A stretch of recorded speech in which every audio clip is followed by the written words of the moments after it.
terjadi. Pada akhirnya jaraknya terjadi atau terbentuk.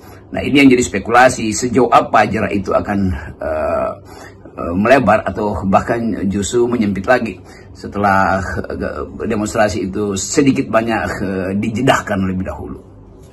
Tadi Anda menyebut juga bahwa ini salah satunya adalah sinyal adanya keretakan hubungan antara Pak Jokowi dengan Pak Prabowo, yang itu juga sudah dibantah oleh Pak Prabowo. Tapi kan kita juga selama ini mencermati itu ada satu kelompok masyarakat yang pada dasarnya mereka menyatakan yes untuk Pak Prabowo tapi tidak untuk Gibran.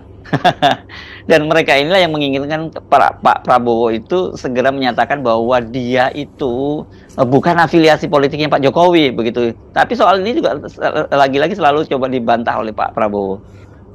Memang ada pikiran dari awal tentu masyarakat sipil yang pro Prabowo tapi tidak menghendaki Gibran sebagai wakil presidennya punya hak untuk melihat kimia ini dipisahkan. Jadi ini bukan karena subjektivitas, tapi karena ada masalah dengan legitimasi Gibran, bukan legitimasi Prabowo, karena Prabowo punya partai dan dia berhak untuk mengusung atau mencalonkan ketua umumnya. Tetapi Gibran kan tetap dipaksakan oleh sistem dinastinya Jokowi. Jadi kita mesti bedakan antara keterangan yang datang dari kehendak untuk menegakkan konstitusi dan keterangan yang berasal dari upaya untuk ngompori atau adu domba. Itu dua hal yang selalu harus kita pisahkan. Jadi sekali lagi tepat apa yang diucapkan oleh Pak Prabowo bahwa dia tidak retak dengan Jokowi. Pasti tidak retak karena Pak Prabowo masih ada dalam rejim. Itu cara berpikirnya. Tetapi ada psikologi publik yang menghendaki